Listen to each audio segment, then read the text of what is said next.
All right. Well, I played the wrong intro there, so I'm going to skip that whole thing. If you're watching on YouTube or Facebook, you saw, or YouTube or listening to the podcast, though, you saw/heard it.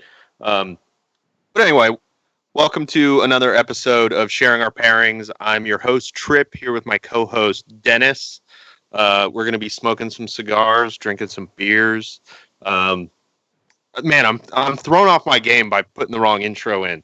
I forgot to say that we're broadcast live on Facebook, broadcast around the world on the Armed Forces Radio Network, and available on YouTube and whatever your favorite podcast catcher is. However you listen to them podcasts, you can catch us there. So Dennis, how you doing tonight? What's up, buddy? Doing great. I'm pumped. I'm excited. We got some good stuff on the line for today. Yeah, I think so. And we are here with a special guest co-host, Blast from the Past, Rob Rasmussen from Mombacho Cigars. Rob, how are you doing tonight? I'm doing great, fellas. How are you guys doing? I'm awesome. As astute viewers may notice, we didn't have any podcasts last week. I had a passing on my wife's side of the family, so we had to fly back east for that. So apologies for anybody who was looking for us last week. But, you know, things happen sometimes. Yeah, sorry to hear about that, man. Condolences to your family. It's never easy when you lose somebody. Yeah.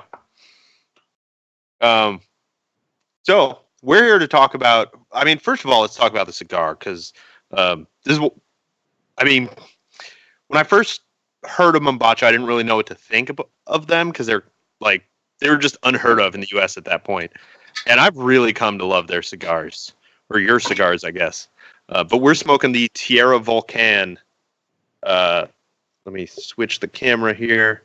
Tierra Volcan. I'm smoking the Corto. Is that what you're smoking too, Rob? It is. And we're both actually, I don't know if people can see that or not. We're both actually smoking vintage. These are vintage, man. This is the old packaging. True vintage. Absolutely, yeah. These are well, not true vintage, but close enough. I know.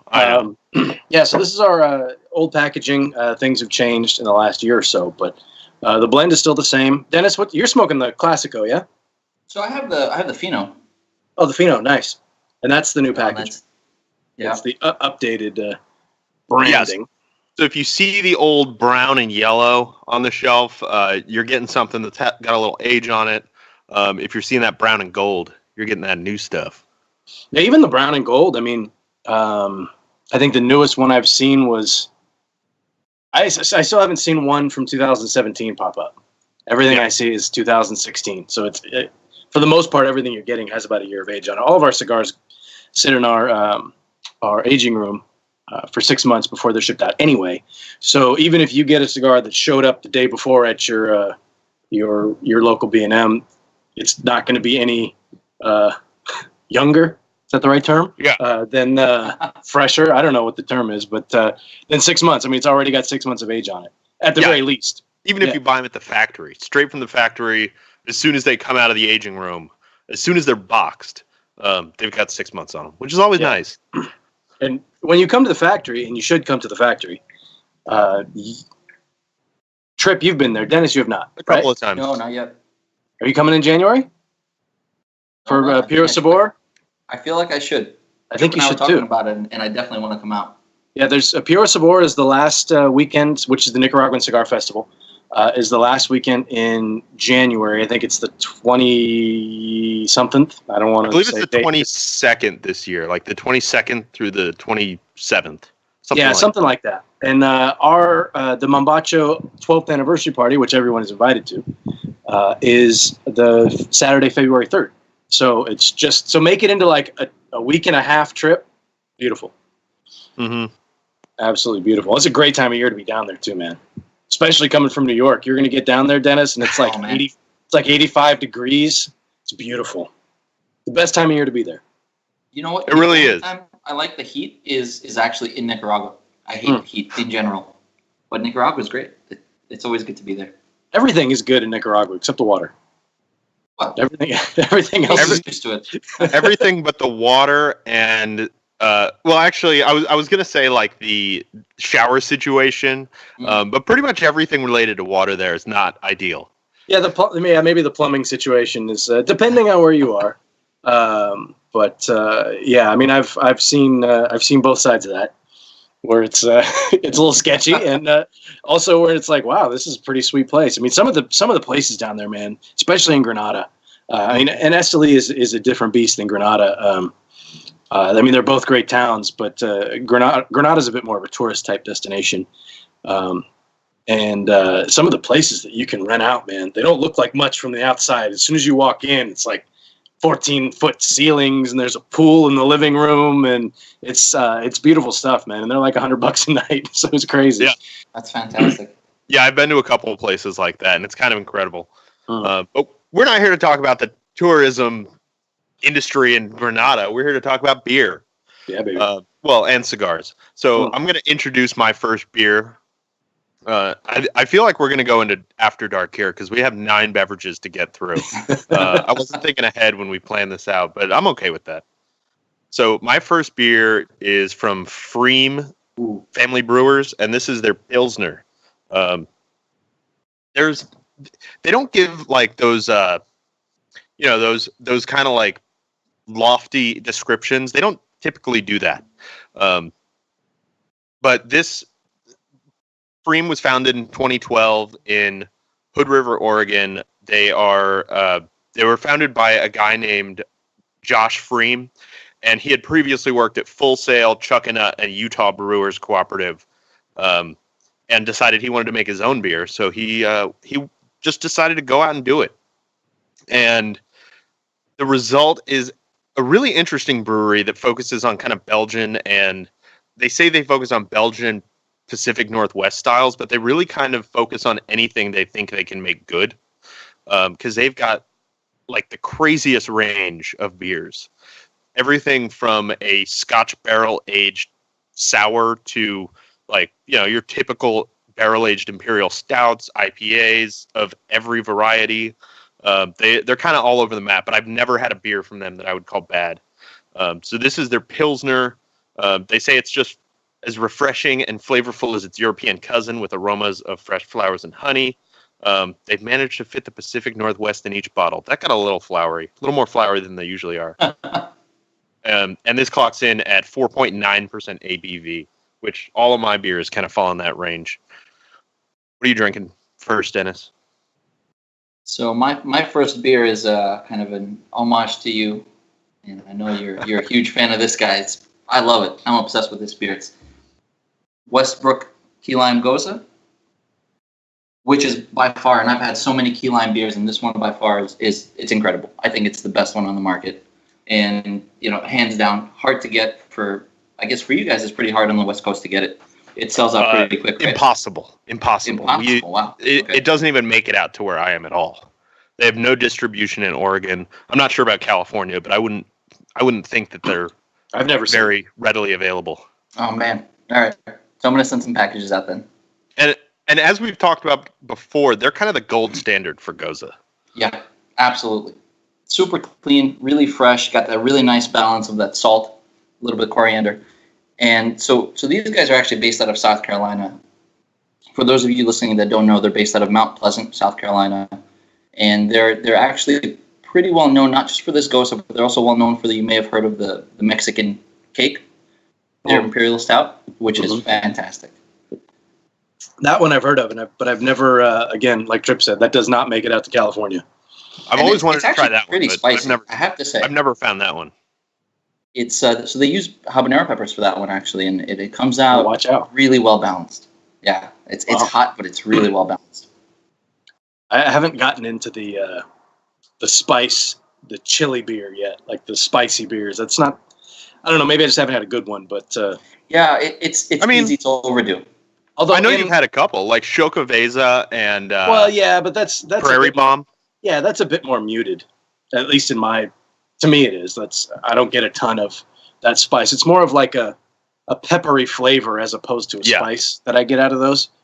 Like there's one brewery that's around here that they do a chili just a chili pale ale or a chili blonde or something like that, and it just tastes like it's spicy and it almost tastes like salsa. I'm not really. Yeah. We have a place around here that makes a habanero kolsch that is like, it's just not pleasant to drink. It's too spicy. Like, exactly. Actually, one that comes to mind is habanero sculpin. Habanero sculpin is just habanero so sculpin hot. Is the gold standard for spicy beers that are actually drinkable, I feel like. I don't feel like that's drinkable. I feel like that's too hot to be drinkable. And I put Dave's Gourmet ghost pepper chili or ghost pepper sauce on my breakfast like 2 days ago. And that beer is too spicy for me. Wow. For me, that's definitely, like, you can say like a wine is like a food wine. Like, you want to have some kind of like you're eating while you're drinking it. To me, that's a food beer. I've had it with Indian food, and I've had it with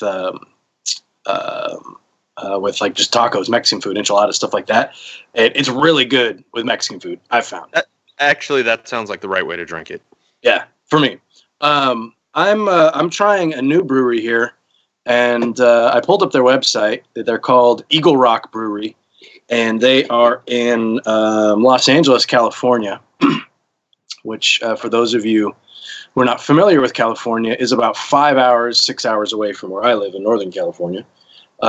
Pretty cool can. Anything that's orange, I'll probably buy it if it's in a can or something like that. I've just finally come to grips that orange is my favorite color, and I just kind of roll with it. You'll notice the Cosecha bands were orange. The first cigar band I had a chance to design, of course, was going to come out in orange. But luckily, they turned out pretty good. At least I like them. So yeah, they look good. So this is the manifesto from Eagle Rock Brewery, and it's a Belgian style wit. So it pours out a little bit. That looks a little bit brighter yellow with the lighting, but pretty cloudy. Has that kind of Belgian-y kind of yeasty, bready nose to it. There is zero information about this particular beer on their website. There's a page for it, but there's nothing on it. So as far as the beer is actually concerned, I don't really know much about it. It's available year-round. It's been around since the brewery opened up in 2009, so relatively new. And so far, so good. The beer's pretty tasty. My local spot that I tend to frequent for our shows here, I do. It's called Monument Liquors, and they have a ton of beer. Like, their beer section is amazing. So much stuff. And the nice thing is you can just buy one. You don't have to, you pay a little extra, but it's nice to not have to buy a 6-pack or a 4-pack nowadays of 16-ounce cans to try something new. So so far so good, man. So I'm going to talk about my first pairing here. So I forgot to show it. So this is actually the clearest of the bunch tonight, which, I mean, this doesn't look like a Pilsner that I'm used to drinking. No, it's kind of like a cloudy yellow. This goes really nice with this cigar. Like, it's kind of got that like hoppy floral character with a little bit of citrus, and it's not. I mean, maybe I'm just used to heavier beers, but it's nice and light. But it's not. It doesn't taste anemic like some of those macro brew pilsners that are just kind of watery. It's got a lot of flavor, but it's that Pilsner flavor, which is kind of nice. Yeah, little malty, little hoppy. That's nice when you can find that in a Pilsner. It's tough to find these days. Nobody really, that's not the cornerstone of any microbrews is their Pilsner, you know? Yeah, exactly. At least in the States. But we did a show back when John and I were hosting way back in the day when we hosted the show. And we had Claudio on, who's a master blender of Mombacho. And it was an all Pilsner show, and that was by his request. And I mean, he's Italian, so he likes Pilsners. Their Pilsners are big in Europe, at least what I've seen. Oh yeah, they are. And so it was an all Pilsner show. I think I had one that was like a wasabi cucumber Pilsner or something. Wow. It was just like, what did I even buy? Like, I just saw Pilsner. I didn't see the wasabi and cucumber part, and there wasn't a picture of wasabi or like a picture of a cucumber on there, so I had no reason to think that's what the flavor was.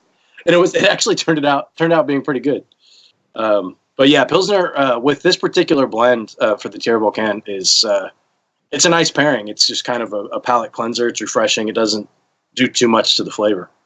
Yeah, I'm kind of liking the there's a heavier maltiness in this beer than I was expecting. It's a little bit sweeter and has a little bit more body than I expected. And I find that goes really well with the spice of the Cordo. How's the carbonation on that? Kind of average, actually. It's not what you would expect for champagne-y. Pilsner?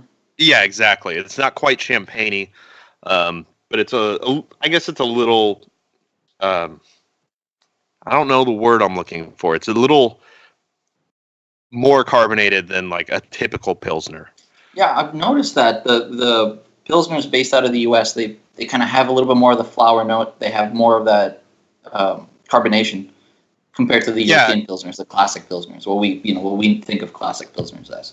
Yeah, it's kind of got not quite like that champagne yeast kind of carbonation, but it's a little bit more velvety than most Pilsners are. Because when I think of a Pilsner, I kind of think of like a seltzer water kind of amount of carbonation, which is different from a normal beer. You know, those larger bubbles. How's your first pairing, Dennis? So I'm loving it, man. And it's not just because I love the beer, which I do. It's gorgeous. It really is. My camera doesn't do it justice, but it's a beautiful beer. It smells like apricots. Just wonderful. Apricots and that lime, that kind of like that astringent sort of sourness that you get from a lime, from the rind. And it's not overpowering the cigar, which I think is awesome. Nice. How about you, Robbie? I actually wanted to get to be on the darker side of beers. I wanted to get like an amber ale, something like that, to start with. I was worried that going with an IPA was going to be too much hops. Going with a pale ale had the chance to be really boring. And so this wit beer to me seemed like a good idea. Not so much. It's I mean the beer itself is good, but it's really, really fruity. It's surprisingly fruity. It's fruity on the nose, and that you just get a ton of fruit in the mouth, and like orange zest and like citrusy, acidic fruit flavors. Yeah, and so it's kind of running over the kind of coffee notes and the sweet notes and earthy stuff that you're getting from the cigar. So it's really it's a combative relationship. Absolutely. So we're going to go ahead and just move this off screen here, because that one was a loser, unfortunately. Yeah, that's the way she goes. Before we get into our next pairing, and I forgot to mention at the top of the show, we have a little giveaway tonight. Before we get into that, I'm going to take our first break here. We'll be right back. Makers of the world's finest cigars, try the 93 rated Heritage featuring a Rosado Ecuadorian Habano wrapper, Nicaraguan binder, and Dominican, Pennsylvanian, and Nicaraguan fillers. Blended by Gurkha's blending team at American Caribbean Cigars, it's hand-rolled Nicaraguan, available in 35-count boxes. Talk to your local B&M about the Heritage today, or talk to them about other fine Gurkha cigars. Whatever your taste preferences, Gurkha has a cigar that's right for you.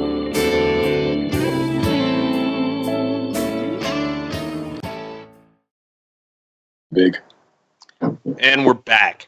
And right before we went to the break there, I mentioned a little giveaway. So Rob has 2 Mombacho t-shirts that'll be given away tonight. Yeah, baby. Over the course of the show, go ahead and ask us a question in the comments on Facebook. And at the end of the show, however many people have commented, we'll go through and do a random drawing to give away those t-shirts. So I'm going to talk about my next pairing here. I'm just going to kind of introduce it. So this is from Block 15, who I've featured a couple times in the last few weeks. They're not as new as I thought they were. The last time I had them on the show, I said that they didn't really disclose when their brewery was founded anywhere. But I did find out they were founded in 2008, but they didn't really start distributing up towards the Portland area until maybe last year or the year before. They're based in Corvallis, and they were just kind of like a local tap house. So now their mainstay is Sticky Hands that I've had on the show a couple weeks ago. And their whole thing is they deliver everything weekly. So sometimes if there's a limited edition, it'll only be out for like a week. They're very limited, and they sell out pretty quick. But if you are in the Portland area or Corvallis area, anywhere in kind of northern Oregon, you can find out their delivery schedule on their site. So you can see what day of the week they're going to be delivering to the shops in your city. But this is their Gloria Unfiltered Pilsner. It's got a really weird, like, I keep looking at this logo thinking that it's hiding something, like there's some sort of thing that I'm missing. But it's just a weird Hydra sun. Yeah, it's just a weird sun. But I mean, I went into the store expecting to get a Pilsner and like a porter and maybe just something else. And I ended up with 3 Pilsners just because they all sounded different and interesting. So I'm excited to try this one. Dennis, what are you drinking? So let me switch over to my next one. The next beer that I'm drinking is it's an American pale ale from Carn, who we both had a couple of times over the last few shows. And this is this is called the Boat Session Ale. And this is kind of when people think about Carn, this is the beer that everyone thinks about. It's the most readily accessible, the most kind of easy to drink for anybody who has the most kind of crazy palate. Whatever you like, you're probably going to like this beer. Just because it's just super easy to drink. It's made with Kolsch yeast and German malts. And it's super light. It's 4.2%. It's pretty light. Got a nice little haze going. And it goes so well with everything. It's just one of those beers that you can sit and you can drink all day and you can have 3 or 4 of them and not, feel terrible afterward. Mm-hmm. That's always a good thing.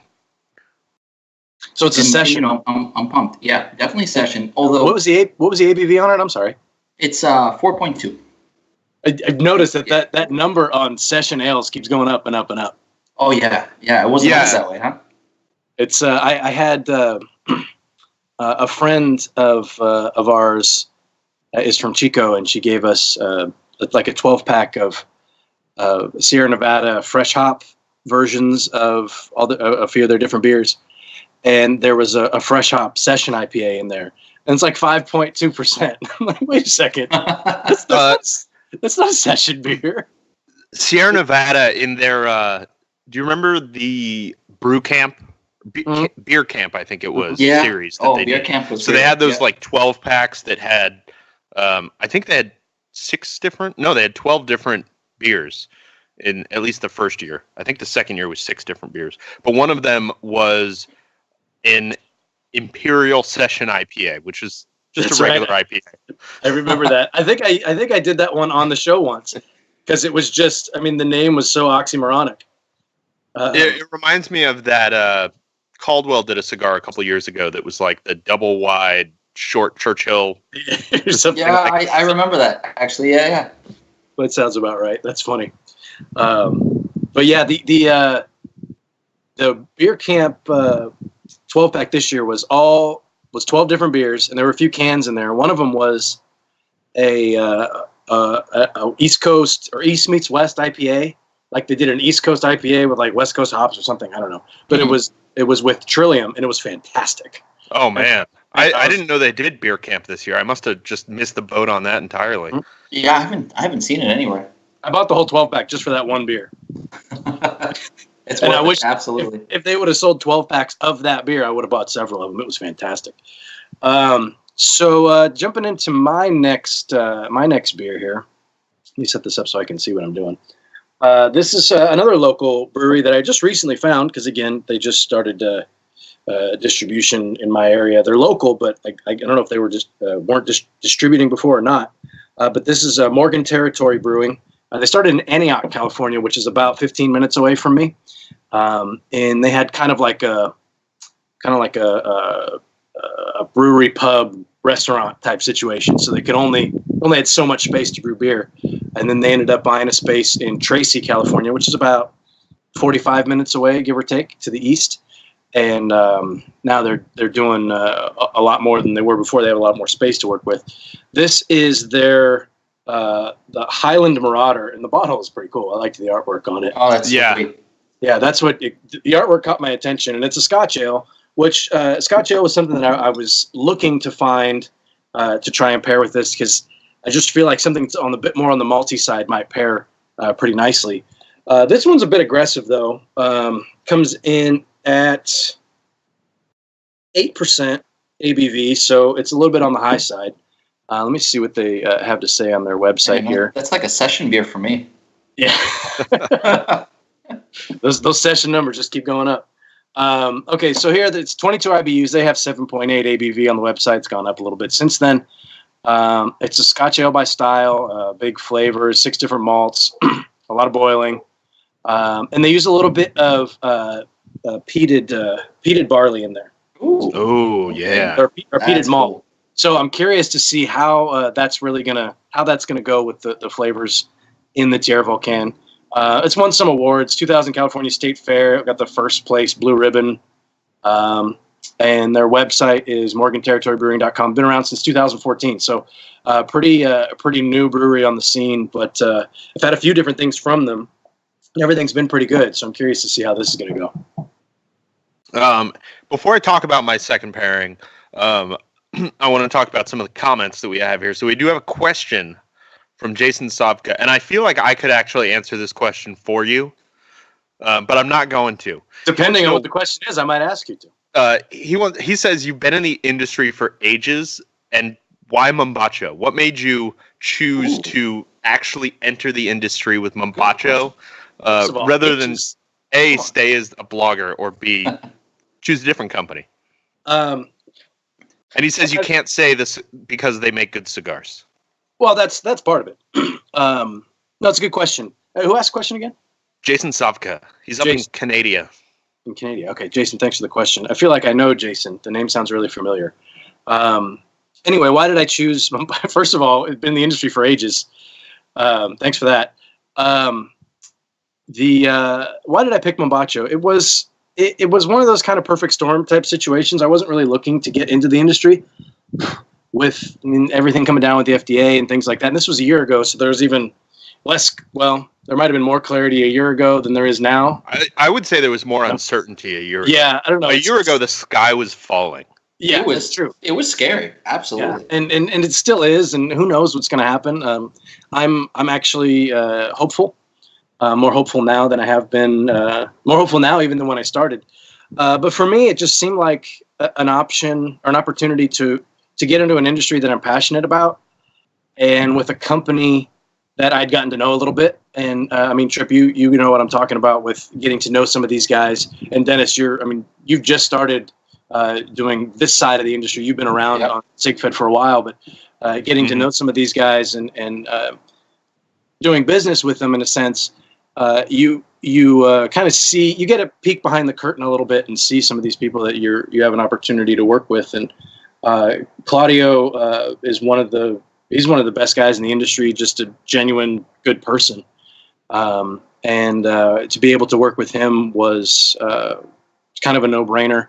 The cigars, I always liked the cigars. Obviously, I mean, with Tierra Volcan and Liga Maestra, I think if you go back and look at some of my reviews, they were all pretty highly rated.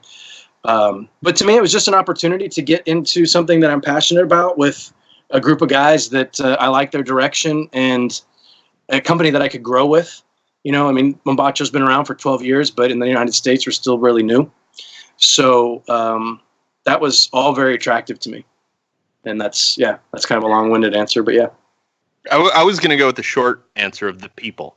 I mean, I've spent some time with the people at Mombacho, and I just cannot speak highly enough of them. I mean, it's not to downplay what other people in the industry are doing, or speak bad about them or anything like that. But it's very rare that you see someone kind of partying with their employees in the cigar industry. It's in Nicaragua, that's just not how life is done. The employees go to work, no matter how much they love their job. At the end of the day, they go home. And Claudio parties with his employees. He, takes them out, feeds them dinner, stuff like that, just because it's fun. And that just speaks to the kind of guy Claudio is. Yeah, I mean, for me, I've told this story before, and I think even on the show, but my second day with the company, I was in Nicaragua, and I was in the factory in Granada, and we're having a meeting, and it was just about noon, and a bell rings, and it's like a elementary school bell, And when that rings, everybody stops and everybody gets up and has lunch together. And I mean, we feed all of our employees lunch. It's not like we don't charge them for it, or it's just they don't have to bring their own lunch. They just come in and we feed them lunch. And it's not like here's a snack machine or something. We have someone who cooks lunch for everybody. And everybody sits down and eats together. And I was eating with some of the rollers and buncheros, and we didn't speak a lot of the same language. And I was trying to figure out what I was eating because I didn't know what it was. And so we're trying. And it's just one of those experiences where it's like, wow, I made the right decision here. Yeah. And then you come out to the anniversary party, which, like I said, everybody's invited to, February 3rd, 2018. It's the bulk of the people at the party are the guys who work in the factory and their families and their kids, and we bring them out. We have we get a private island in Lake Nicaragua, and if you've seen Lake Nicaragua, you know how big it is. So we've got this island to ourselves, and there's a soccer field and there's a volleyball court, and we've got a big barbecue going. Everybody's having a great time, and 85% of the people there, it's not investors in the company or guys who spend a lot of money, and those guys are there too. But the bulk of it is the folks who work in the factory and who make the cigars and their families, and it's pretty cool to be a part of that. Yeah, definitely. So now I'm going to talk about my beer. Now that we've thoroughly answered that question, I'll keep going. You guys have to cut me off, man. I'm not really sure what to think about this one. For a Pilsner, this is a funky Pilsner. I don't know if I would even qualify it as a Pilsner. It's definitely got that body of a Pilsner with that little bit of malty sweetness and a little bit of hops. But there's like a weird, funky sour component that I just can't wrap my head around. And I can't even decide whether it goes well with the cigar or not. And I noticed I did forget to mention, I forgot to give their description of the beer. So they say European and Oregon grown hops impart citrus and floral spice, while select lager yeast finishes clean and refreshing. And I'm not sure about that part. It finishes funky and a little bit sour, which is weird. Huh. That's the opposite of clean and refreshing. Yeah, exactly. And it clocks in at a slightly higher than my last one, 5% ABV. Yeah, that's pretty hot for a Pilsner. Yeah. Yeah, I just can't figure out that funk. You don't expect much funk from a Pilsner. I think part of that is because it is unfiltered, so there is some yeast in there and some hop resin and stuff like that. But it's weird to me. So Rob, you mentioned not being too sure about a pale ale, right? Yeah. And as I'm drinking this and smoking the cigar, I love the beer on its own. It's great. With the cigar, I don't know. I think the hops are it's a little bit too much. It's kind of sticks to your palate and stays there. Yeah. You're getting me worried sour, about my next one. What's that? You're getting me worried about my next beer. Might be good. And actually, I just wanted to say to Rob's point previously, talking about Mombacho in general, that was really interesting for me to hear, because you look at the industry over the last, let's say, 10 years, you have companies that, a lot of these smaller boutique companies coming out. The fact that so many companies, Mombacho especially, takes this little extra step to be more personal with their employees, with their customers, with everybody else in the industry, it brings everybody together a lot more. It makes the product that much better, I feel like, because the point is not so much about the product, but about the process. Absolutely. And that's what separates handmade cigars, right? Say the line, Rob. What? Oh, happy people make happy cigars. Absolutely. That's true. Absolutely. You can't fake it. What did you say? It's not so much about the product; it's about the process. Yeah. Absolutely. Can I steal that? Yeah, please. Thank you. I'm going to write that down, and we're going to go ahead and trademark that here in a minute. I like that. That was good. And it's exciting, like Tripp said, right? Hanging out with the employees, partying with the employees, going out, talking to people. It's so much more personal. Yeah, I mean, it's one thing to you're hanging out with them, you're having dinner with them, everything. Claudio knows everybody. And I think Mo even does too. Mo is our national sales manager and brand owner for Patina, which I don't know if you guys have smoked Patina. I think we're going to try to do some Patina pairing shows as well in the future. And I think Mo even knows everybody's name. I've only been down to the factory a couple of times, so I haven't had the chance to meet everybody yet. But they know everybody by name. And there's something that's very attractive about that, as far as being surrounded by people you want to work with. You know what I mean? And just the fact that the president of the company knows everybody's name, to me, just kind of says it all. And I wasn't going to tell the whole story, but now that Dennis mentions it, I'm going to tell the story. So the last time, so after we did Cigar Safari this year, everybody else went home, and we had scheduled just like an extra day in Granada to just so that like we could go see the Mombacho factory. And Claudio figured out the hotel and everything for us. And Logan and John they had early flights, like 8 a.m. or something. Wait a second. Wait. Did you just confuse me and Logan? Actually, I was going to say John's name first, but I switched out your name for it. Anyway, all right, sorry, go ahead. But they had an early flight, and I had an evening flight that night just because that's the way I'd scheduled it, because I figured why not spend most of the day in Granada. And Claudio's like, well, we're going out to that private island tomorrow. You want to come? I was like, sure. And he picked me up in a bus, and he had 3 or 4 of the rollers and boncheros. Benito was there, Scarletta was there, and Oliver. And Oliver brought his son. And we just went and we hung out on the island, awesome. Had lunch, had some drinks. It was like, it felt like hanging out at a family barbecue kind of thing. And that was just a Sunday for them. Like, that's cool. That's just what Claudio does once in a while, just to have a little bit of fun. He invites whoever wants to go. Yep. And then at the end of the day, he dropped everybody back off at their house and dropped me off at the airport. And it was just a really cool experience to see that side of the company. That's cool. Oliver is the general manager of Casa Favilli, which is our factory in Granada. Scarlett is our hospitality manager. And Benoit or Benito is our agronomist. And I had to look up agronomist when he told me he was an agronomist, so I'm going to make you look it up too. But no, that's we've got a really good team down there, and I'm excited, man. I haven't been down there since January, so to go back in about 2 months, I'm excited. I'm gonna try to get down there for Puro Sabor this year, but that ends up being a pretty long stay.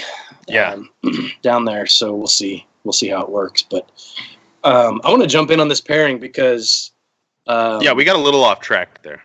No, that's fine. Which is fine. We're here to talk about. We could talk about Mombacho all day. That's what we're here for. But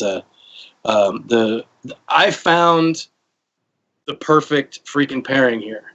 So I thought once I looked at this, I really wanted to buy it because of the bottle. Again, I just think that's really cool. It looks like something I'd get tattooed on me somewhere. If I was more of a badass, I would do that. But I'm not. And I was reading the description, and I got through all this. I'm thinking rich caramel toffee flavors.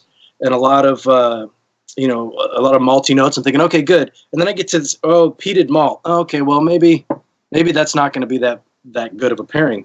The peat is really only on the nose, but that still impacts the flavor. But the caramel, the toffee, that maltiness, it's perfect beer for tonight because it feels like it's about to start pouring rain. And so this is a perfect beer for that. And the pairing is it brings out everything that I like about this Tierra Volcan, but kind of amps it up a little bit because this isn't the strongest cigar in the world. It's medium strength across the board, but it's packed with a lot of flavor. But it really feel like it's bringing that flavor to the next level. I'm getting more of that coffee that is kind of mixing in with that caramel and that toffee, and that's always good. And some more of those earthy notes, and then getting out a nice like cinnamon kind of sweetness coming out of the cigar as well. This pairing is really, really nice. I wanted to go with something more on the malty side, mainly because of the weather, and I feel like it's really going to be that kind of a pairing. But yeah, this is I'd never paired Tierra Volcan with anything malty before, and this is definitely the way to go. That sounds really good. We're like 10 minutes late for our second break here, so we're going to take that before we move on. But that happens when you're talking about Mombacho. We'll be right back. Wrappers cracking, splitting, or falling apart from humidity fluctuation issues. Set it and forget it by choosing Cigar Oasis, a professional solution which provides equal distribution of humidity with precise electronic controls. Monitor your cigars through the internet using the Smart Humidor Wi-Fi attachment. Why don't you spend all your time enjoying your cigars and relaxing, and let Cigar Oasis protect your cigars? Cigar Oasis has solutions for any humidor. Make sure you set it and forget it today. It's All right, and we're back. And so while we were talking about Mombacho, I went back to that funky, weird Pilsner, the Gloria Block 15, or Block 15 Gloria, rather. I feel like that kind of weird malty funk is actually pairing better with the cigar than I expected. Like, if I was drinking the beer alone, I feel like it would just be, like, kind of off-putting. But it actually brings out a little bit more flavor in the cigar, and that's what we were just talking about during the break, is how every time we smoke the cigar, it's just a little different.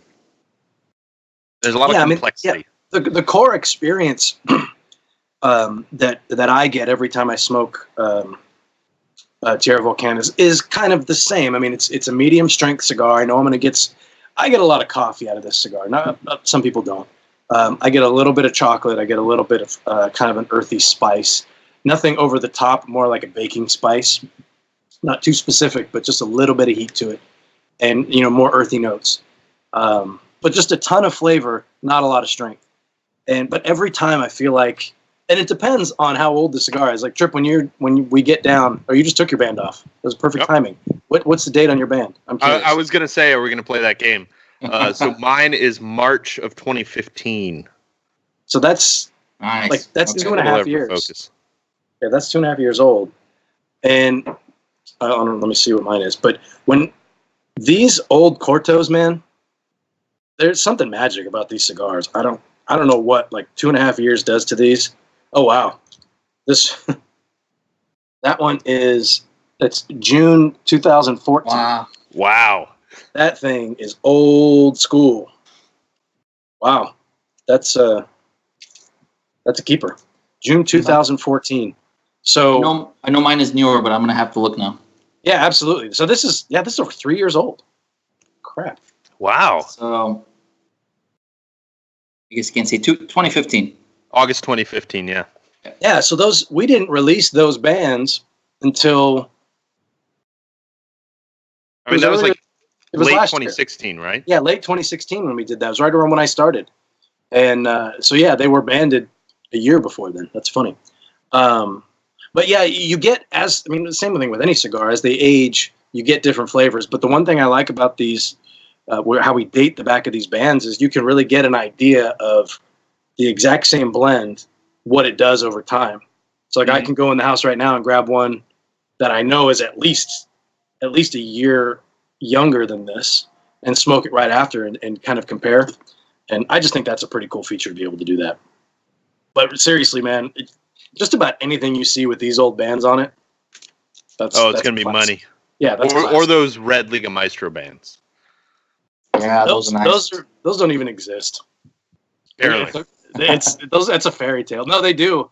It's funny. I had somebody ask me if we were going to make, if we were ever going to make another torpedo, and I thought we'd never made a torpedo. Like, yeah, we did. In that original Italian release, there was a torpedo in there.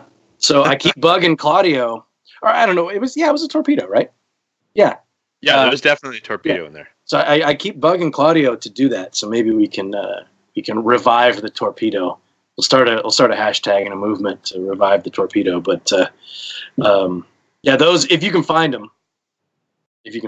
I've never seen them in the wild before. Although I hear there's places that have them. My local shop has them, or had them. I don't remember last time I was there if they still had them or not.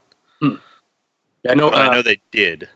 When we did a thing on there's a Facebook group called Fat Ash, and we were a sponsor for Fat Ash in September, and there was a bunch of guys going out and taking pictures and buying Mombachos and smoking them and stuff. It was great, and so we've gained a pretty good following in that group specifically because these guys went out and tried a cigar that if they'd heard of it before, they hadn't smoked it.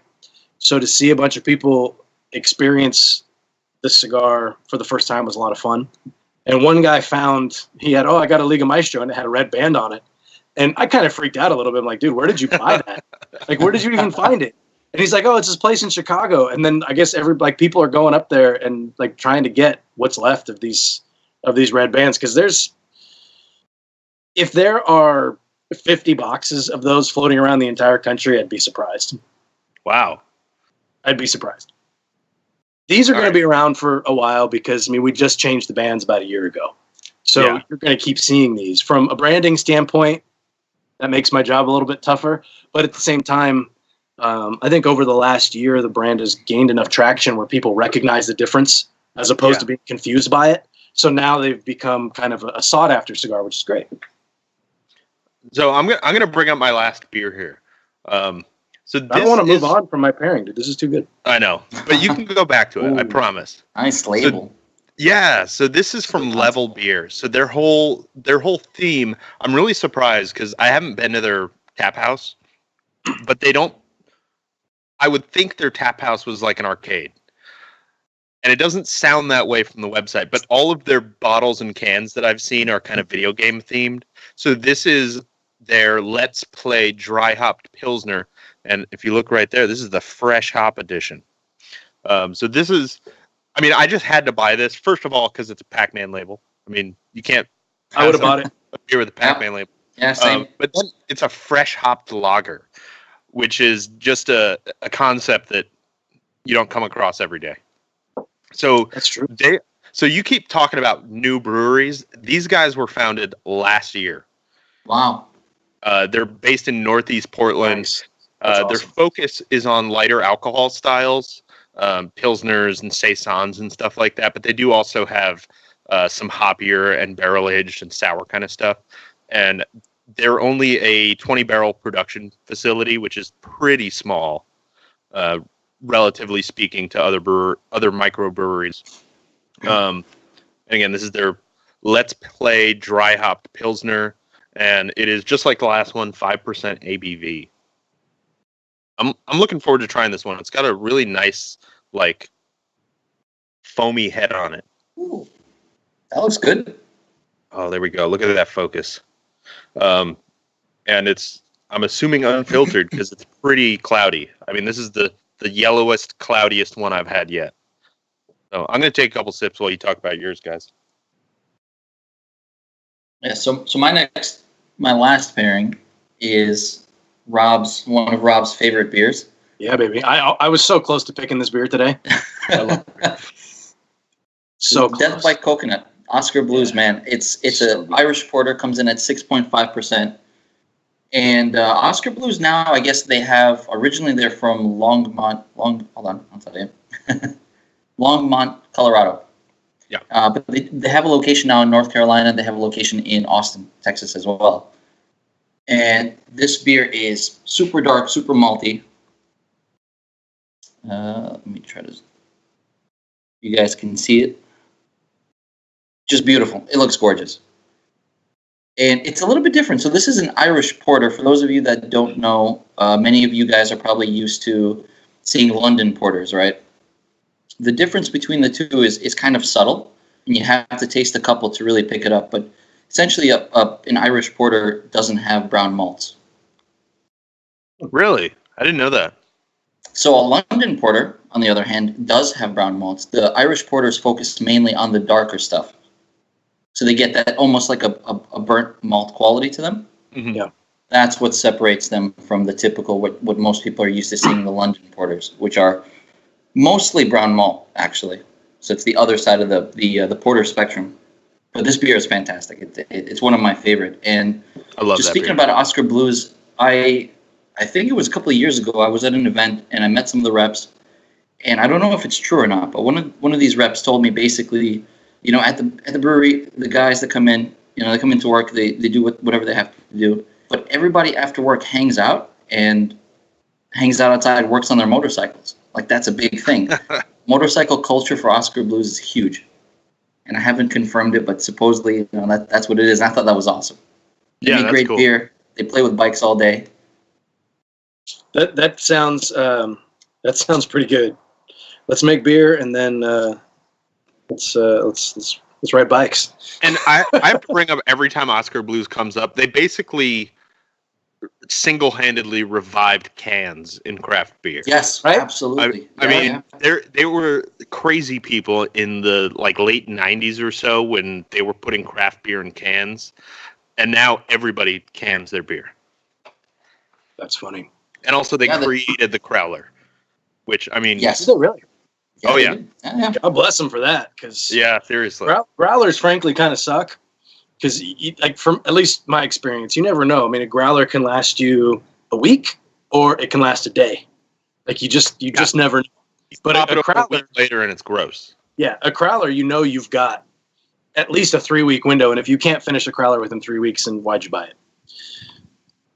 That's my question. Yeah, that's a good point. I actually have a crowler sitting in my bag right now, freshly poured, of Prairie's Birthday Bomb. Oh my! And it's so good. How big is a crowler? 32 ounce. Holy crap! That's a lot of bomb. That's a whole lot of bomb. I think it's like 8.4%, something like that. And that's the one drawback with the crowler is once you crack it, it's cracked. That's it. Yeah. It's a one sitting type situation, and that's not the strongest of the Prairie Bombs. There's so much flavor in there to drink 32 ounce of that. That's a whole lot of beer. That's a commitment. That's a full day. That's more than a day. And the rain has started. That's awesome. I'm glad I'm covered. So my final pairing here is also a porter. This is listed as an American porter, though. So I don't know what the difference is. And this is from 50/50 Brewing, and this is the Donner Party Porter, which is fun to say. But the Donner Party, they had some problems. I'm sure you've all heard the story. 50/50. Yeah, 50/50 is in Truckee, California, up by Tahoe. And they're famous for the Eclipse, barrel-aged Eclipse Stout, which is fantastic. Which is so good. It's so good. It's $35 a bottle, but it's worth it. It's worth it. Every penny is worth it. So in New York, that's a $45 bottle. Well, 30 maybe. I don't know. They're like 20, 25 here. Oh, wow. Really? Jeez. Yeah. And I always scoff at $20. No, they're $29.95, I think. Jeez. And they have been for a while. That's a $45 bottle in New York. Easy. That's crazy. It's so good. I mean, it's hard to say that it's worth it.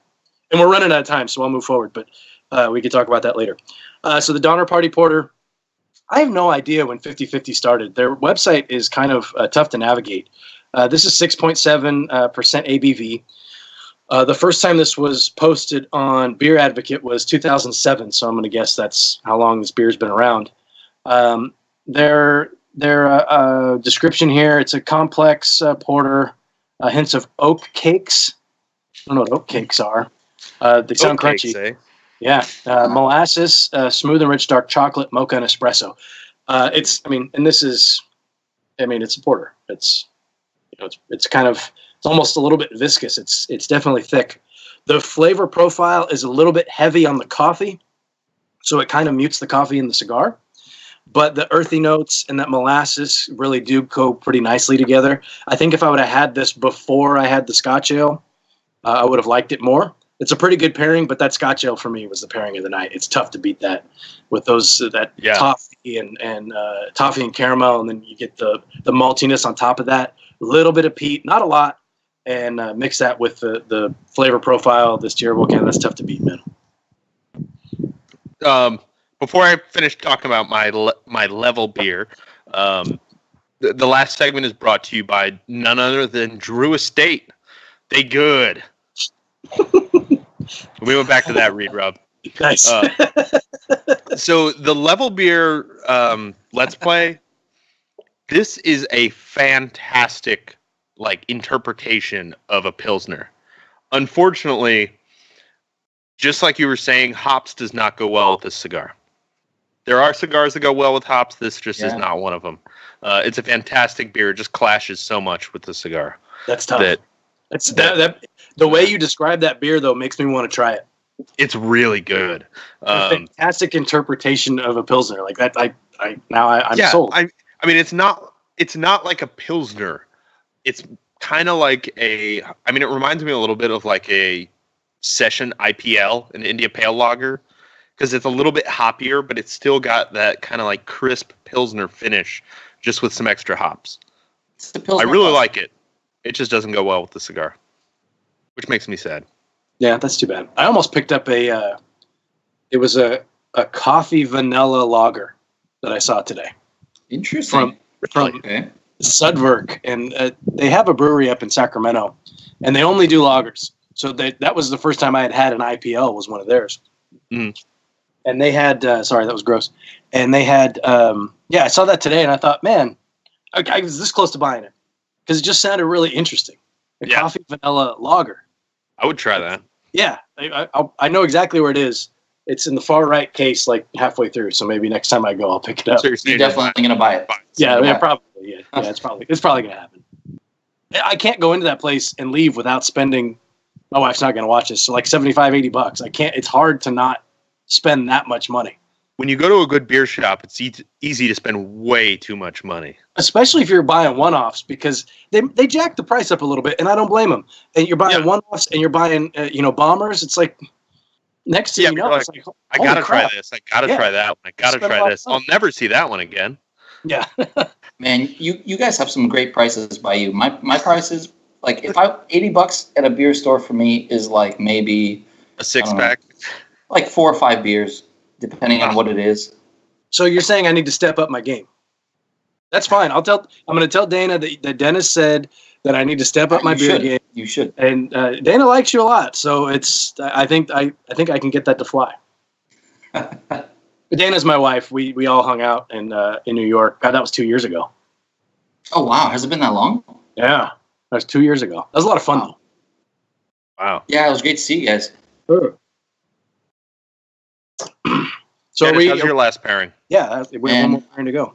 You know, guys, I got to tell you, this is by far the best one out of my 3. The best one, not just because I love the beer, which I do. It sits so well on the palate. Before I said, with the pale ale, I said that it's kind of sticks to your palate, right? This sticks to your palate too, but in a much better way. The malt sweetness stays on your palate and balances out the cigar in the final third, where normally cigars get a little bit stronger, a little hotter. Mm-hmm.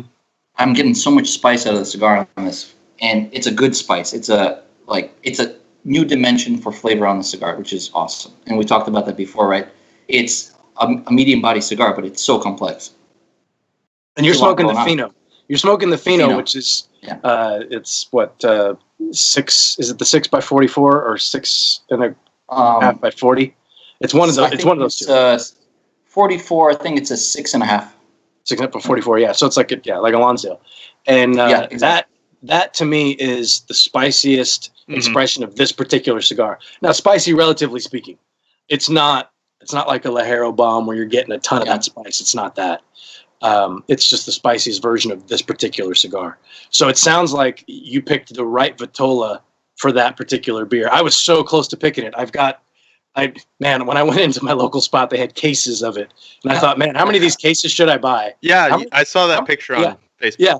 How many can I get away with? Where can I hide these in the house so my wife's not going to find them? There's enough of it this year. Last year I didn't get any, which was very disappointing. This year there's enough of it around that I know I can go back and get more.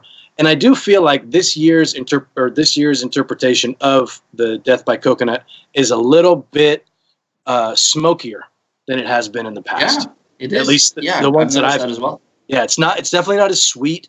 It's the first time I had it, it reminded me of those Girl Scout cookies, the Samoas, with the chocolate and the caramel. That's what it reminded me of. This one's not nearly as sweet, and I think I like it a little bit better.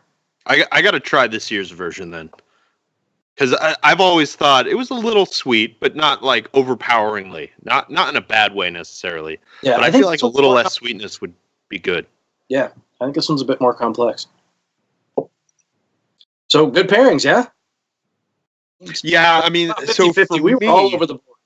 So for me, the Freem Pilsner is kind of the winner tonight, just because my other two didn't go that great with it. The Gloria was weird at first, but I feel like it got better. And I think as far as Pilsners go, a classic German-style Pilsner is the way to go for the Tierra Volcan. And none of mine were quite a classic Pilsner. We initially were going to do an Oktoberfest show. Mm-hmm. And I think that the Oktoberfest pairings with this would have been pretty nice. Yeah, I agree. A malt forward type beer for me.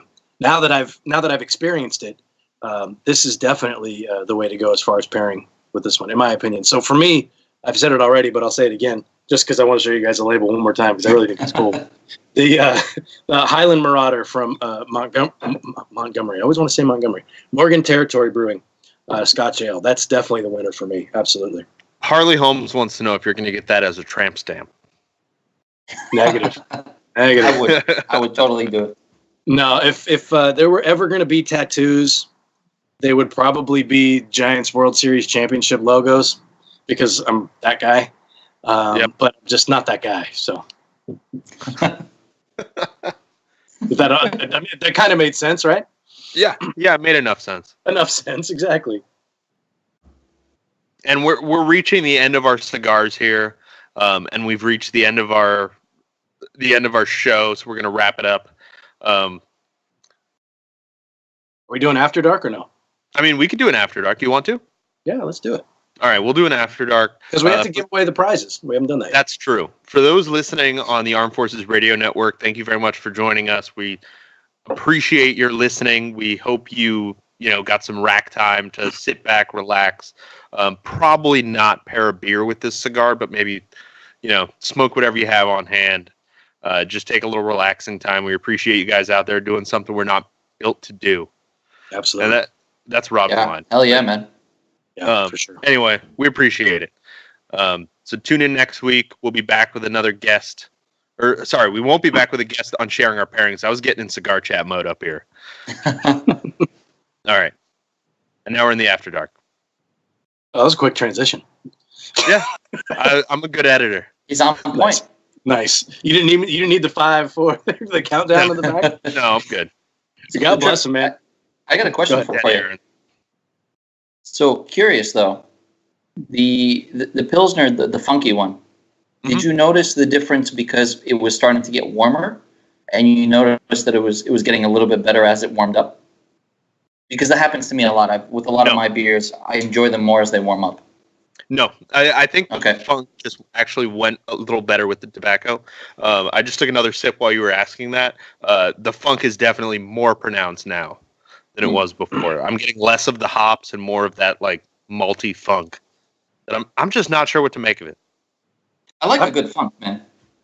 I feel the same thing when you're saying that when your beers warm up, you enjoy them a bit more. For specific styles of beer, I think it works. Yes, and absolutely. oddly, like IPAs for me, when they warm up, they really open up a lot. Oh yeah. Yeah, I'm the same way. You get a lot more of that you get a little more of that like resiny quality of the hops that kind of stick to your tongue a little bit, but you also get more of those floral notes. Yeah, absolutely. Like if I'm having an IPA, I take it out of the fridge and let it sit for like 10, 15 minutes before I drink it. I plan ahead. What we've talked about that we do, Dennis and I both do this. I pour it ice cold as I can get it. And I take a sip and I set it on the counter for 20 minutes. Oh, interesting. And then I come back and see how it's changed. Oh, I'm going to do that. So a lot of times, like when I'm drinking an IPA, it sounds weird, but I'll take like an hour and a half sometimes to drink an IPA. Yeah. Just because I'm restraining myself so I can taste the difference as it warms up. Sometimes it's tough. I picked up recently an IPA that was a collaboration between EJ Fair, which is a local, like a brew pub, and a couple of different breweries. And it's called Hop Mix, and this is their second one.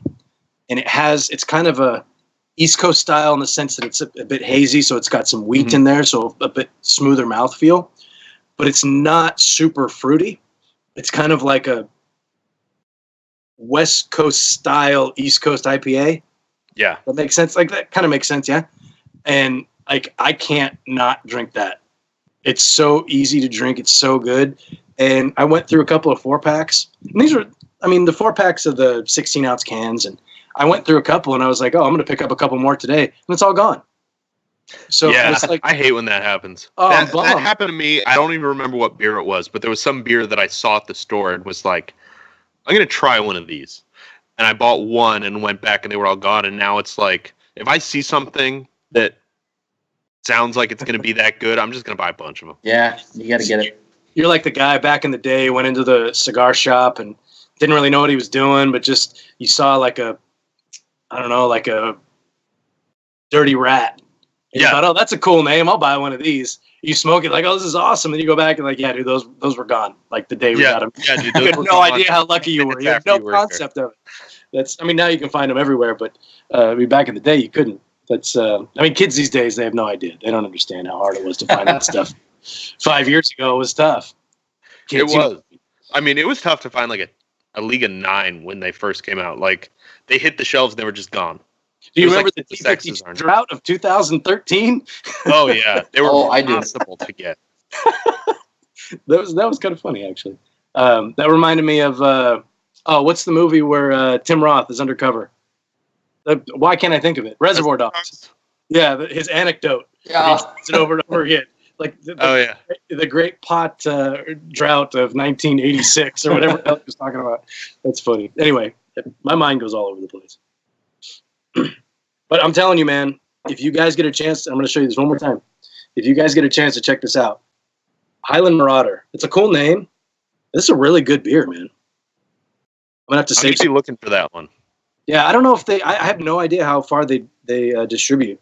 Like I said, this is the first time I had them. They've only been around for a few years, but so far their stuff is pretty good, and all their graphic designer is good. If you go to their website, all their logos are pretty sweet. Yeah, all kind of that similar tattoo kind of feel. Yeah, they got a little bit of an edge to them, but they're some of them are very California too. So yeah, if you don't like California, then don't bother. So I just realized this the Key Lime Gosa is my 1,000 check-in on Untapped. Wow, that's congratulations. That's a lot. Since April 2016. Oh my God. That's Matt Ross status right there. All right. Next week on Sharing Our Pairings, we'll have an intervention status. The problem is, go ahead, Robbie. You've been to this place actually. You remember Rattle and Hum? Yep, we went after we went up in the building. Yeah. So that's my local spot, and I hang out with the manager and the staff, and they're all great people, and they've been curating some really cool stuff. But what I do is, if it's packed, I go in and I order 2 beers at a time, just so that if it's really busy, I don't want to bother the staff and I don't want to wait too long. So I order 2 beers and I'll get like 2 IPAs. I'll drink one cold, and then the second one I'll let it sit for a little bit. And I guess during lunchtime when I come in, sometimes I get a chance to sample some of the stuff that some of the reps bring in, or stuff that's just about to go on tap that's just fresh. And so I end up checking in tons of beer that way. I could imagine if that place was right across the street from where I work, I'd have about 1,000 check-ins too. that place was awesome, man. That was awesome. Really cool. It's cool. They're doing some cool stuff. And the other week, I actually had a chance to meet. His name was Paul Hletko from Few Spirits. Oh yeah. So the manager at the bar had a pairing night. So it was basically like you'd pay $18 and you'd get 3 pairings. You get 3 spirits and 3 beers. Like a half-ounce pour of the spirit, and then 4-ounce pour of the beer. Which in New York for $18 is a good deal. When you get a few and you're getting good mezcal. Oh, mezcal. You're drinking quality stuff. Yeah. Mezcal's tough, man. It's tough. Oh, you're not a fan? I'm not a tequila fan at all. Yeah, but mezcal does it for me. I don't know. I like it. The smoky aspect. I didn't mean to hijack your story. But go ahead, finish your story. Oh no, that was it. Sorry, I not very interesting. So Dana and I just took a trip to. We went to Oktoberfest, and we were So we started out in Amsterdam and worked our way down through Belgium, and then went all the way down to Munich. So it was a great beer trip. I love Kolsch, by the way. Yeah, me too. Huge fan. Fresh, real Kolsch. Oh, forget about it. I could drink it all day. Did you drink any Heineken in Amsterdam? I don't think so. Oh, we went, I did. Yeah, I did. We did the Heineken experience. It's so much better over there. I said the same thing about Guinness when I went to Dublin for the first time. I'm drinking it, and Dana and I kind of said the same thing. Like, first of all, if you're in Amsterdam and you like beer, even if you don't like Heineken because it's like, oh, played out or whatever, go do the Heineken experience at the tour at their factory or their brewery factory. That's a cigar thing. Do the tour at their brewery because it's freaking awesome. You go through and you do the tour, and the tour's done in about 20 minutes, and it's cool. It's kind of, I think it was self-guided if memory serves. And so you're just kind of walking, or we self-guided. Anyway, doesn't matter. And you get down to the bottom, and they have so much. There's like virtual reality stuff. There's video games. There was a room that was just foosball tables. Wow. and there's all this different stuff that you're doing. And then you get to the end, and it's like a club.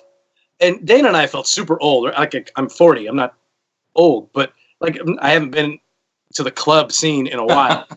And so we're down there, and they got the music going and everything. And they had like a beer pouring contest. So you go up and you're pulling from the taps, and like, of course, Dana did it, and she won. Of course, I got reprimanded because I did a couple of things wrong. But it's like it's such a cool experience, and you get like 3 beers. And it's not super expensive. And we were drinking our beers, and I looked over at Dana. I was like, God, this is really good. Why don't we drink more Heineken? So it's the same thing. Like it tastes so much when it's fresh. It's so good. So I had a 1-hour layover in the Amsterdam airport, but my flight to the Amsterdam airport from London was delayed. So I ended up with a 6-hour layover, and I just went to some like pub there, and they had the Heineken tap that was like all frozen, which was really cool. It was like 6 inches of ice on the outside of this tap handle because you could get it normal or cold because they don't normally serve it like super refrigerated. And I took one sip, and it was like, wow, this tastes nothing like Heineken tastes in my mind. It's kind of amazing. Why did I bring this up? Oh, Mezcal. So we went out the second night that we were there. And first of all, when you're flying from California to Amsterdam, your whole system is screwed by the time you get there because it's like 14 travel hours and you lose 9 hours. So it's like your body's a full day completely off the books. And so we get there, and we found this bar, and it turned out that Dana's old roommate, who we hadn't seen since our wedding, was there kind of randomly, and we all hung out. And we're having a good time. And the bartender we made friends with the bartender, so he was pouring us a lot of drinks. And he and I were doing shots of Fernet all night. And my man. Oh, I can't. I am not a shots guy. I can't do Fernet. I'm not a shots guy, but I love that stuff. Dude, it's so good. Is so good. Love it. It is clearly a love-or-hate relationship with Fernet. Well, I drank too much when I lived in Prague, so that's why I hate it. Yeah. If I ever lived in Prague, I would work that into every conversation. He does, actually. I don't blame you, dude. I do try. I'd have shirts that say I lived in Prague. Like, actually, I think I'm going to make that shirt and sell it because that's just pretty cool. So anyway, the last drink we had that night, we let the bartender make whatever he wanted to make. And so he made us a Mezcal Old Fashioned.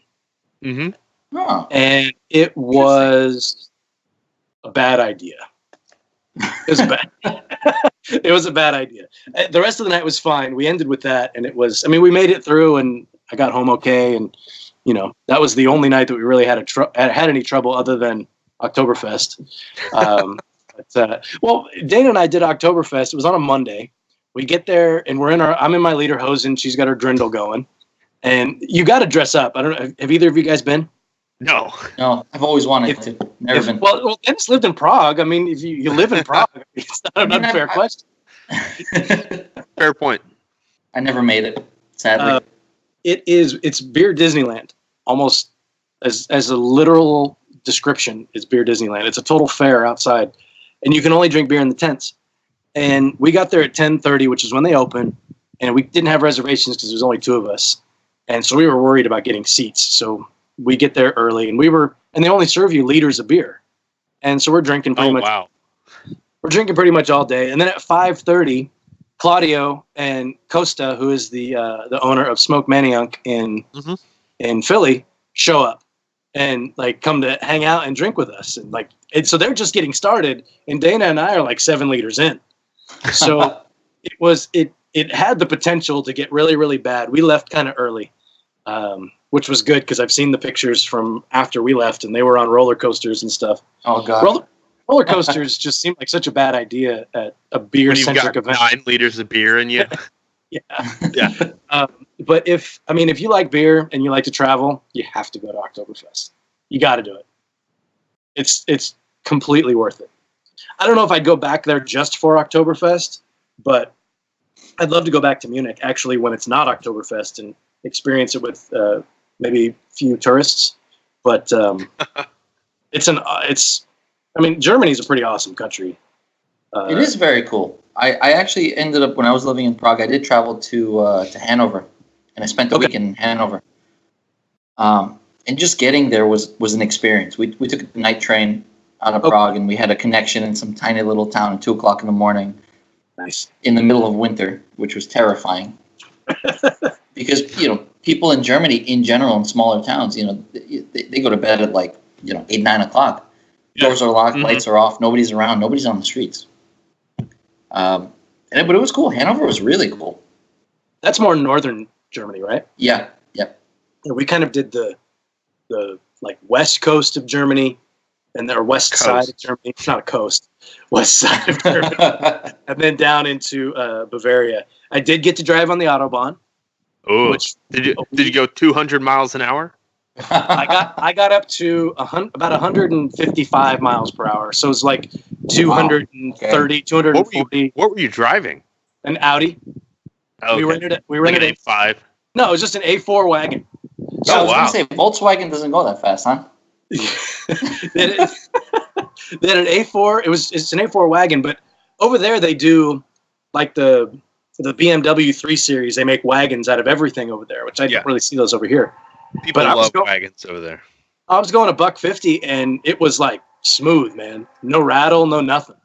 Dana was asleep in the passenger seat, and people were still flying past me. It's like, okay, that's about as fast as I want to go. But it was a lot of fun. We drove down to when the cops are coming. Sorry about that. We drove down to see some of the castles and stuff down in the lower part of Bavaria. It was an awesome trip. Had a lot of fun, but definitely, man, if you guys like beer, Oktoberfest is worth it. I'll put it on the bucket list. Absolutely. I crossed 2 things off the bucket list: Oktoberfest, and while we were flying over there, because we fly from California, we went over kind of the southern tip of Greenland, and we saw the Northern Lights. Ooh. Oh wow! From the plane, outside the window of the plane, and it was almost kind of like we were flying through them, even though I don't think that's possible. Because it's like you can't really find the end of the rainbow type of thing. Yeah. But it felt like we were flying through them. If you've never seen them, it's so hard to explain. Words just don't do it. Like what's that movie with Jodie Foster where they send her to heaven or something? She's like, should have sent a poet. Contact. Heaven. Oh, Contact. Yeah. That was Aliens. No words. Should have sent a poet. I can see Peter Griffin saying it. Anyway. Funny thing about rainbows is they're actually they're circles. Yeah, you can see them from a plane, actually. Which is weird, right? So you can never actually find the end of a rainbow. It doesn't exist. The refraction of the light makes it seem like it's just an arc, but it's really just a giant circle. We've learned something today. Yeah. So when I said you can't find the end of the rainbow, I was actually correct. That's weird. I'm usually not right. Let's give away some shirts.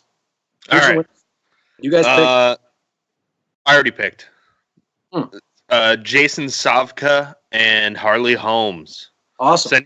Send me an email, trip@cigarfederation.com. Trip with 2 P's, TRIPP. What a shirt size. And yeah, send me your shirt size. Rob will get you one of those fancy Mombacho. They're cool. They look good. Our shirts are pretty sweet. I honestly get compliments every time I wear my Mombacho shirt. They're comfortable too. Mostly from my wife, but still. Well, That's the only place I get compliments. It's the only compliment that matters. Come on. Absolutely. That's a really good way to put it. Yeah. So the moral of the story is, I think Tierra Volcan pairs the best with something that's more on the malty side. That's my moral of the story. I didn't have anything malty enough to pair well with it, but the Freem Pilsner was the closest to the target. Yeah, when we did a Pilsner show back in the day with Claudio, I think we all did pretty basic stuff except for the cucumber wasabi thing that I had. And kind of just a basic Pilsner works out really well. I mean, yeah, steam whistle, if you can get it, is always a good pairing. Oh yeah. I only get that when I'm down in Nicaragua, but apparently, maybe I'll be able to get that soon. Who knows? Oh, I hope so. I want to try it. You never had it? Nope. I say that I've only had like 2. Like, you've never had it? Oh, come on, bro. No, it's a pretty good beer. That's a Pilsner. It's from a brewery in Canada that is owned by one of the founding members of Mombacho. So that's why we talk about it. That was for the listeners, not for you guys. You already knew that. Yeah. Dennis, you got any closing comments before we wrap this up? Yeah. So talking about the craftsmanship of the cigar, my Wynador has been really funky lately, last like couple weeks, and I've been pushing about 75 on my humidity, which I can't figure out what's going on with it. And so this cigar has been sitting in my humidor for a little bit now, and it was beat to crap, over humidified for sure. And I lit it up, and man, this thing is like, it's burning like a champ still. Pretty clean. Tastes good, burns great, and that speaks volumes about the craftsmanship of the cigar. That's good to hear. I couldn't be happier. That's good to hear. Yeah, this time of year, it's always tough with humidity. This is when my humidity spikes too. For whatever reason. When my humidity drops. Like, we get really dry winters, so my humidity is struggling right now. Interesting. Yeah, well, that's good to hear, because I mean, construction, nothing can turn you off faster than a poorly constructed cigar. So, and then again, also you have to remember, right? It's a handmade product, so it's not always going to be perfect, but that's okay. Yeah, and for the most part, I mean, companies will make that right if that's brought to their attention. Definitely. Yeah, so I mean, if you're ever smoking a Mombacho cigar and you have a problem, take a picture of it or whatever, and reach out to us. And when I say reach out to us, it means you'll reach out to me. Anywhere you contact Mombacho, it's either mombachocigars.com or at Mombacho Cigars, pretty much anywhere. MOMBACHO. Look at the hat. Yeah. If you're watching on video. That's a nice hat, by the way. Thank you. Yeah, I like yours too. Thank you. Yeah, they're these hats were a lot more popular than I anticipated. I get, on an average throughout a week, 10 to 15 emails asking where to get this particular hat. All right. And it's this cool one with the camo. It looks good. Yeah, I'm luckily I'm in a company with guys who like camo, and I'm a big camo guy. So when I saw this hat, I was like, absolutely, we have to make it. It's a snapback, which snapbacks are kind of coming back in style. I've never really been a big snapback guy, but this is one of the few that I like. Anyway, we'll have a merch store opening pretty soon on mombachocigars.com. So sweet. I don't know if this one's going to be available there. This might be an event only type thing. You got to come out to an event and buy some cigars and get a hat, but they'll be around. And different styles. We've got a couple other. You've seen the brown. We have a brown trucker. Yep, I have one of those. And how did you get 2? Claudio, man. Oh man, I'm slacking. I got a weasel. I wonder why we're running out. And meanwhile, Dennis, I didn't even send you a shirt, did I? No, I didn't. Yeah, well, but you did send me a bunch of cigars, which thank you again for that. That's awesome. I smoked the Liga Maestro, and I really liked it, man. It blew your socks off. Dude, I was dead. I was going like 2 days without sleep. I was dead tired, and I was like, man, I need a cigar, and I need to push through some work. And I lit it up, and it was awesome. It carried me through into the next day, actually. I'm glad to hear that you enjoyed it. That's the Liga Maestro for me is one of the most unique cigars I've ever smoked. It's got such a unique flavor profile. And I mean, these are Nicaraguan puros. I mean, this is 100% Nicaraguan tobacco. Mm-hmm. And it doesn't have, for me, a lot of the cliche Nicaraguan flavors. I guess we can say cliche now. It's been around long enough. And there's nothing wrong with those flavors. It's just when I remember the first time I smoked each of these cigars, and then I learned that it was a Nicaraguan pure. I said, "You got to be kidding! It just doesn't taste like." It's different. It's very different. There's so much going on in these cigars, and I mean, you look at the blends, and we have an awful lot of blend information on our website for these cigars, and there's a lot of the same tobaccos throughout both of the blends. So to get such a drastically different experience is really a testament to Claudio. I mean, that guy knows what he's doing. and Absolutely. Trip, you've tasted his cooking too, so. Yes, I have. And it's very good.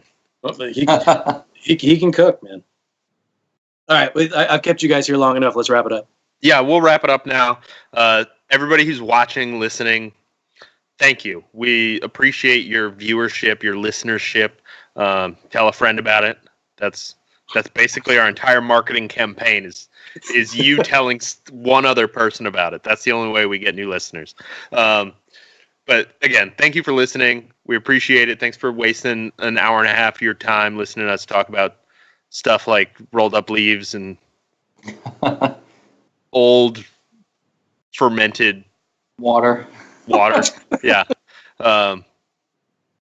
We appreciate you guys listening. We like doing this. We like that you guys are into it. Thanks absolutely. again. Yeah, thanks for having me on, guys. I appreciate it. It's always fun to come back to the old stomping grounds and and be a guest. It's still hard for me to not try to take over and be the host because it was just so ingrained after doing it for 4.5 years or however long we did it. But no, it's always fun, and let's do it again. Absolutely. Yeah, man, it was a pleasure. All right, guys. Everybody have a good night.